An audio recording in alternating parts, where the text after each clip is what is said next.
রাজশাহীর বাগমারায় দাবি করা 15 লাখ টাকা চাঁদা না পেয়ে পুকুর সহ 13 একর জমি দখলের অভিযোগ উঠেছে স্থানীয় বিএনপি নেতাদের বিরুদ্ধে। আর এই কাজে ব্যবহার করা হয়েছে স্থানীয়ভাবে পরিচিত হেলমেট বাহিনীকে।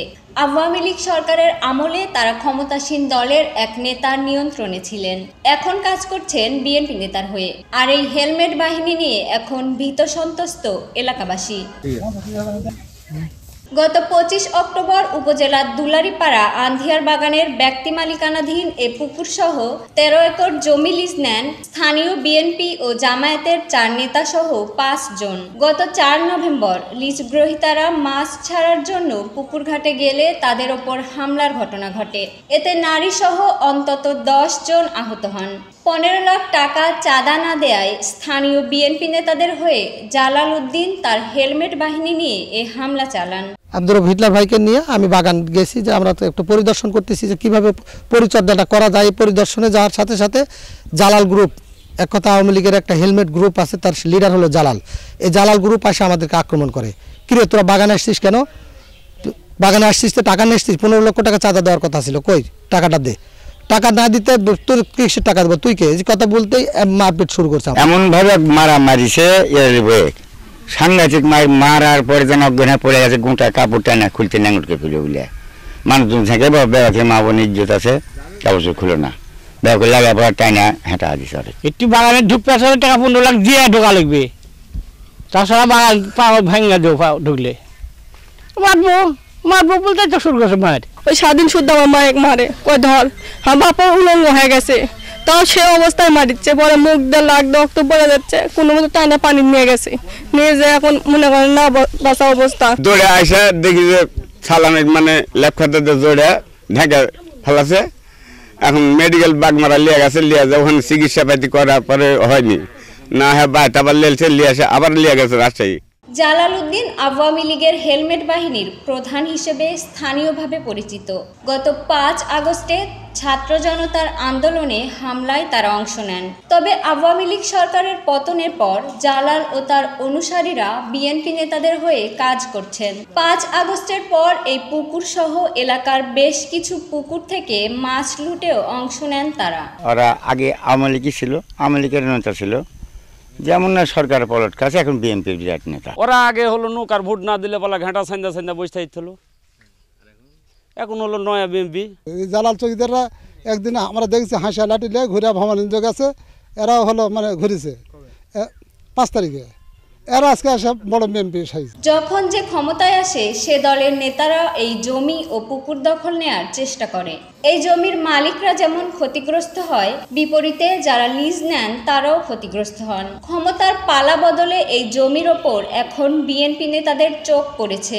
2014 সালের পর থেকে আওয়ামী লীগের ক্যাডারদের দখলে ছিল এই পুকুর ও জমি। তারা অনেক ভয় ভীত দেখাচ্ছে, আমাদেরকে জমিতে যেতে দেবে না, ওরাই আসতেছে। রাতের 12টা 1টা 2টা পর্যন্ত ওরা বাগানে বসে থাকে। সব সময় ওদের কাছে দেশীয় অস্ত্রশস্ত্র আছেই। যখন তখন এই বাহিনীকে, জালাল বাহিনীর যে কারো কাছে সর্বসময় কিছু না থাকলে একটা হাতুড় থাকবে ওদের কাছে। তো আমরা যেতে পারতেছি না, তো আমরা কোথায় যাব? প্রশাসনেও বিচার পাচ্ছি না। বিএনপির অনেক প্রভাবশালী নেতারা এর সাথে ইনভলভ, এই কারণে আমরা সাধারণ মানুষ যখন যাচ্ছি তখন আমাদের কোনো মূল্যায়ন নেই। জালাল চৌকিদার হলো 15 লক্ষ টাকা চাই, যে 15 লাখ টাকা না দিলে নাম্বার দেবো না। সেদিন থানাতে কিন্তু ওসির সামনে আমরা ভোগ দখল করবো এবং যাকে ইচ্ছে তাকে দেবো, এবং যাকে লিজ দিয়েছি বৈধভাবে কাগজপত্র করে দিয়েছি তাকেই লিজ দেবো আমরা, এবং সে খাবে এখানে। তারপরে যখন তার লিজ শেষ হয়ে যাবে তখন তারা অন্য কেউ যদি কন্ট্রাক্টে আমাদের সাথে আসে তাদেরকে আমরা দেবই। এটা আমরা চাচ্ছি, এবং আমরা আমাদের জমি আমরা সেখানে আমরা চাষাবাদ করবো, আমরা লিজ দিই, সেটা আমাদের অধিকার আমরা চাচ্ছি। এলাকায় থাকলেও ক্যামেরা এড়াতে সামনে আসেননি জালাল উদ্দিন। তবে চাঁদা দাবির বিষয়টি অস্বীকার করে স্থানীয় বিএনপি নেতা মুনসুর রহমানের দাবি, 2014 সালে এই পুকুর ও জমি লিজ নিয়ে মেয়াদ শেষ হওয়ার আগেই আওয়ামী লীগের ক্যাডাররা সেটি দখল করে নেয়। সেই ক্ষতিপূরণ বাবদ 15 লাখ টাকা চাওয়া হয়েছে। 2014 সালে এই বাগানে এরাই আমার কাছ থেকে ডিড আছে দখল করছে জোরপূর্বক। সেখানে মনে করো 950 কলা ছিল, 2 বিঘা জমি পেয়ারা ছিল, 1 বিঘা জমি বড়ই ছিল, আম ছিল, মাছ ছিল, লিচু ছিল। এখনো সে ডিড আছে আমার কাছে, কাগজপত্র অলরেডি আছে, জোর করে ওরা খেয়ে নিছে। এরাই আবার মনে করো যে কালাম এমপি হয়ে যাওয়ার পরে 3 মাস পরে গোটা বাগানের গাছ টোটাল কেটে ফেলছে। আবার ওই মালিক মনে করে যে আমাদের কাছে এসে শেল্টার চাইছে, শেল্টার দিয়েছি। মালিক বলছে যে জালিমের হাতের থেকে আপনারা রক্ষা করছেন। মালিক লাস্টে আমাদেরকে বলে গেল, ভাই আপনারা একযোগে থাকবেন, 1 সপ্তাহ পরে আসাই মনে করো যেগুলো সীমানা করে সবকিছু কমপ্লিট করে থেকে চলে যাব, এই আর আসেনি। উভয় পক্ষের মামলার আসামিদের গ্রেপ্তারের চেষ্টা চলছে বলে জানিয়েছেন বাগমারা থানার ওসি। আসলে লিজের ব্যাপারটা তো আমরা ধরেন কি যে এখন আমরা ওই ব্যাপারে বসিও নি বা জানিও না, যে দুই পক্ষ না শুনলে তো হবে না ব্যাপারটা। এখন মারামারি হয়েছে, আমরা দুই পক্ষেই আহত হয়েছে, দুই পক্ষ অভিযোগ দিয়েছে, আমরা মামলা করেছি। এখন আসামি গ্রেপ্তার চেষ্টা চলছে, আমরা তদন্ত শেষে আমরা পুলিশ রিপোর্ট দিব। ঘটনার পর থেকে এলাকায় চরম উত্তেজনা বিরাজ করছে। দ্রুত আসামিদের গ্রেপ্তার করা না হলে বড় ধরনের ঘটনা ঘটার আশঙ্কা এলাকাবাসীর। Desk report, tweet news.